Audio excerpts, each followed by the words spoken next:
So my name is A.T. Johnson. I'm a service recruitment manager for Anchor.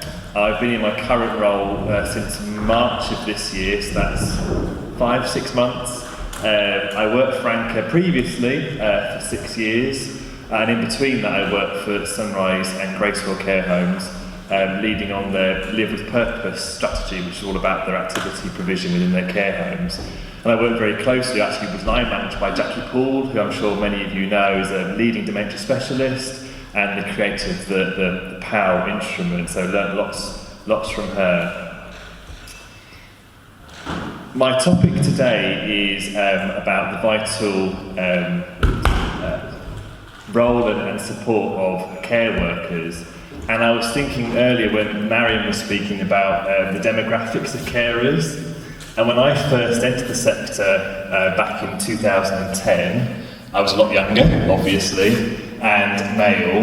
And actually, I was seeing a bit of a novelty, a young male working in care, and lots of questions were asked about why I made that choice. And I'm glad now that actually things are moving on, that we do have a range of different people working in the care sector, because so many people can offer so much. And having people from different backgrounds, genders, ages, religious or cultural backgrounds really enriches the care they can offer, especially in residential care settings. When I was thinking about my title today, so the vital role and support of carers, it's such a broad topic and so much that we can discuss and talk about. And when I first reflected on that title, I first of all thought about the care worker themselves. And then I took a step back and thought, actually, what arena is that person working in? My own personal experience is working in residential care, so a lot of my conversation today will focus on care workers working in residential care. And actually what impact that has in terms of their role, the support they give to people, and the support they receive as well. And then I took another step back and thought, actually, does it start a public perception? And that's been discussed quite a lot today through the various speakers and other people through the conversations.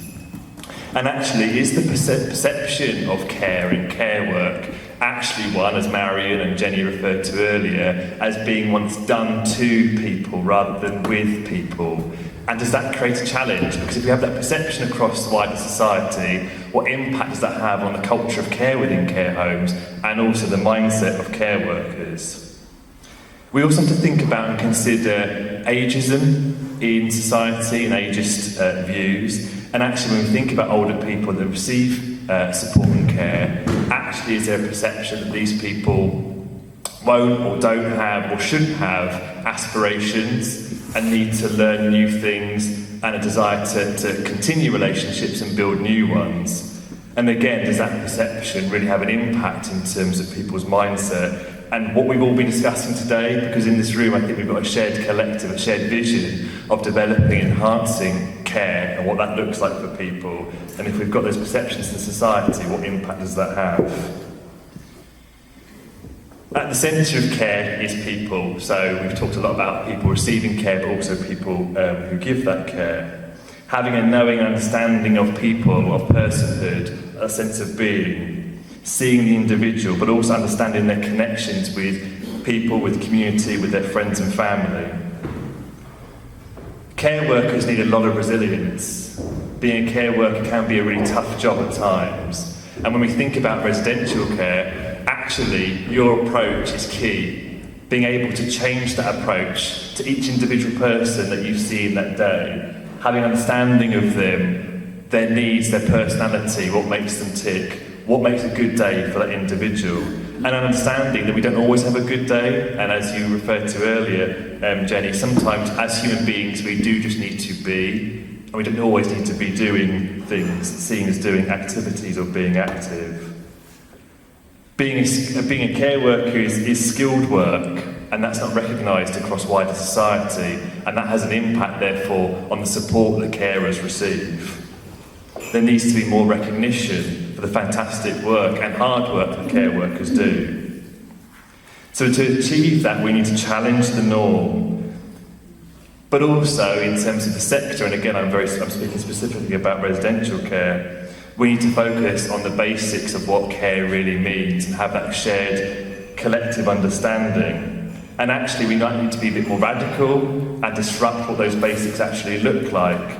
And the understanding of care, again, isn't about doing for, but doing with. So if we can be disruptive and challenge that norm and focus on those basics and what those basics actually are, then we can layer that with innovation. And I think sometimes across the sector we do it the wrong way around. We're always focused and striving for innovation, what is innovative, without actually reflecting on the basics and getting those right first.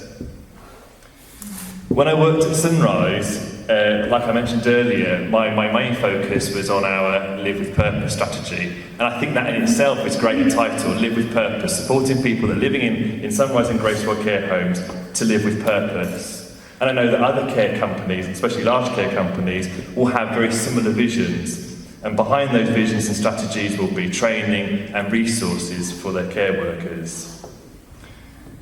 Like I mentioned, I work for Anchor, and my role actually in the service improvement team touches on everything that's been discussed today. So the service improvement team, we look at wellness, activity, living life, what's a good day to you, food, nutrition, the environment, dementia care and care practice. So that's what my team does, that's what we look at, and it's been discussed widely today, so it's great picking up on all people's opinions and views on those different areas.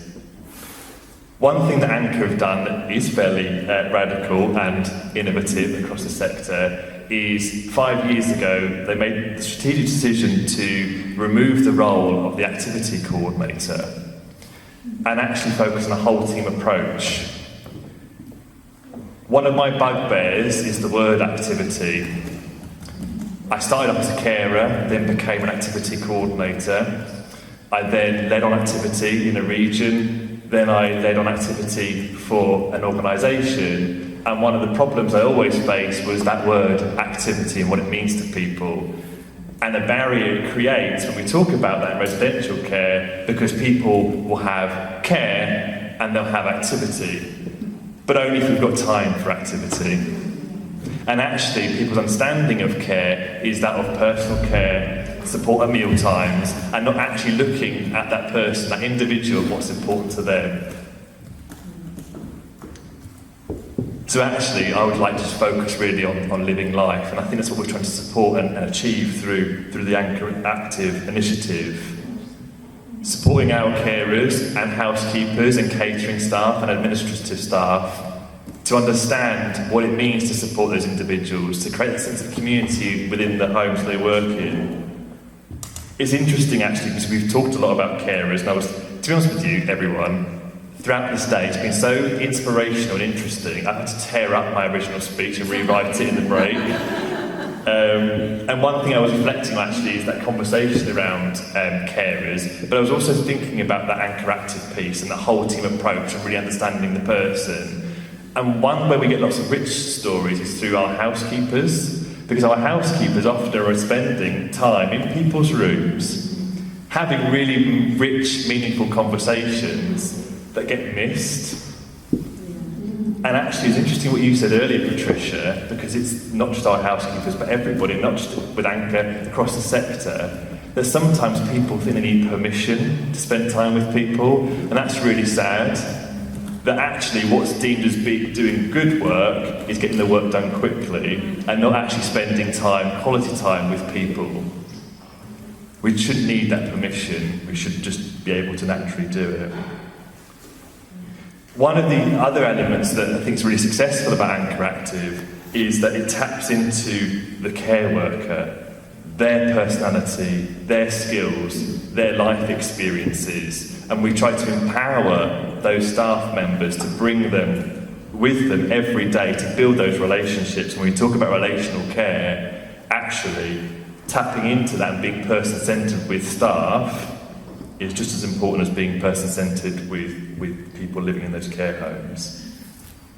Jenny, you talked earlier about meal times as well, and I was thinking about meal times. And actually, if people really do enjoy having that social aspect of meal times, again, giving that support to our care workers and understanding, and, but we shouldn't, permission, to actually be part of that experience with people and enhance that experience, have meals with residents, sit down with them and enjoy it together, having those rich, again, conversations. One example I was thinking about, I think I was discussing with you, Catherine, earlier, was many years ago I received some funding to work with a drama therapist in 17 care homes in Surrey. And what we were looking at is her being able to share her skills with the care workers in those 17 homes. So the funding was for 2 sessions per home, and those sessions were 2 hours. The first hour, Shan was her name, and she ran the session with residents and staff. And the second hour, although residents were welcome to stay, but it was targeted at the staff. And Shan redid the session, but in between explained why she did certain aspects and things that she had done during that session. So those staff were then left with those, hopefully, understanding and skills, and they could apply it, whether that be in a group plan session or in a spontaneous moment of joy. And it was really interesting because there were some staff, their personality was bubbly, very confident, liked being centre of attention in some ways. And so the flashy bits, the bits with all the props and the singing, the dancing, they felt really natural to do and loved it, and they tapped into that, and that's great. Being a skilled manager, you tap into that and say, right, I want to bottle that and use that because that's you, who you are as an individual. But in one of the homes, there was a particular care worker who you could see was super shy, and all the flashy, dancey, singy bits really was not her cup of tea. But there was one moment when props were shared around the room, jewellery boxes, scarves, photographs, and it was very much simple to have a conversation with the person sitting next to you about what you've got. And actually, this particular care worker thrived in that arena because it was a one-to-one conversation with somebody, and again, it's tapping into that. So it's about being person-centred with your staff and making sure that we empower them based on their skills and levels of comfortability in certain situations. We also have to think about the support carers give to people in terms of psychological and emotional support and people's psychological and emotional need. And actually, we think about residential care, that's offering support that actually, in a system that actually wasn't designed originally to offer emotional or psychological support. And then when we think about psychological and emotional support for people living in care homes, what psychological and emotional support do we give to care workers as well? Tish, you mentioned earlier about induction and the importance of induction for carers, and I completely agree, and sharing that vision. Right from the moment when you start with that organisation around that whole team approach, about understanding the person, and relational care is key, but also offering support and guidance throughout their whole career with that organisation. So that training and understanding doesn't stop after 2 weeks or 3 weeks of induction that person has.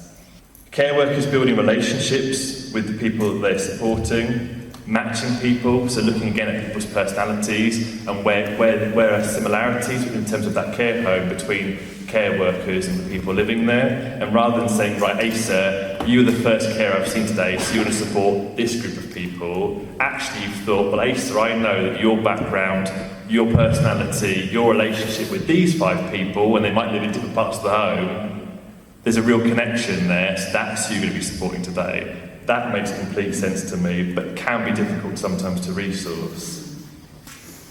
And when we think about relationships as well, actually the relationship between a care worker and the person they're supporting might be very different to the relationship that person's built with their own family and friends. And sometimes we see that in care homes where people have almost maybe a sense of humour that a family or friends have never seen before, but they see it when they're with this particular care worker because they've built that relationship. One thing that we can't ignore is COVID and the impact of COVID and all the fantastic things we've discussed today. What impact has COVID had on all those areas? Pressures on care homes and care workers, constant, repeated changes in government guidance, increase in paperwork, visiting protocols, an increased focus on infection prevention and control. Things that are important, clearly, but do they challenge, to a degree, those relationships that people can build with the people they're supporting? And also when we think about emotional support, COVID's had an impact on so many people across society, and there's been lots more conversation around mental health, which is good. We're talking about mental health and the impact of mental health.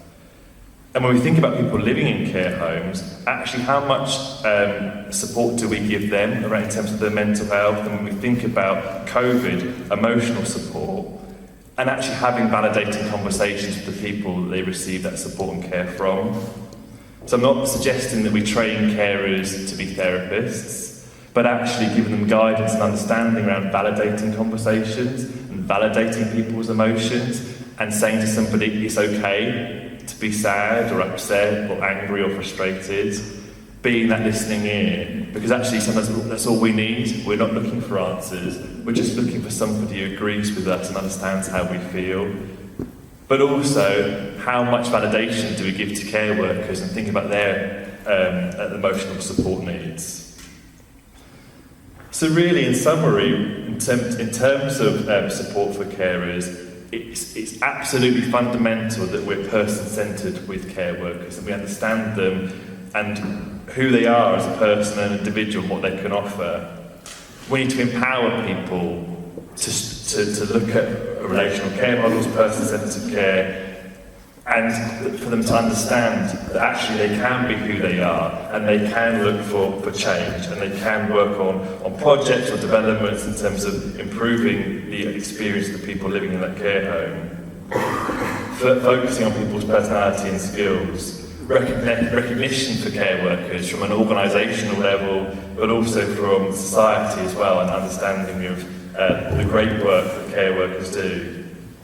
Continued training, guidance and support for care workers, and emotional understanding and support for care workers as well. Carers have their own lives, sometimes complicated lives. We're all human beings, we have different experiences throughout life, and also offering care workers flexibility as well. There needs to be a change in government policy, and that's been discussed today already. A sense of community, so people feeling that the care home they're working in and that wider community, that they're parts of that. And I was listening to one care home manager, and she's actually, part of her induction, what she does in that first 2 weeks of somebody starting, is they're given a day to explore the community, to get a feel of that local community, to know where the library is, and the theatre, and the pubs, and the restaurants, and what's going on in the local town hall, because then they've got a feeling, a sense of that community, and they can bring the community to that care home. Health and well-being, so in Anchor we have a new physical activity offering that's rolled out across all of our care homes called Zest, and now we're exploring with Helen, who leads that programme, about how she can offer something similar to our staff as well, so they can access short fitness videos through our intranet and internal social media site, The Workplace. Laura, you spoke about and delivered a session of mindfulness earlier, and again looking at opportunities for care workers, tapping into that support that they might need, an opportunity to let things go and be mindful, because work is tough and can be constant. Thanks very much.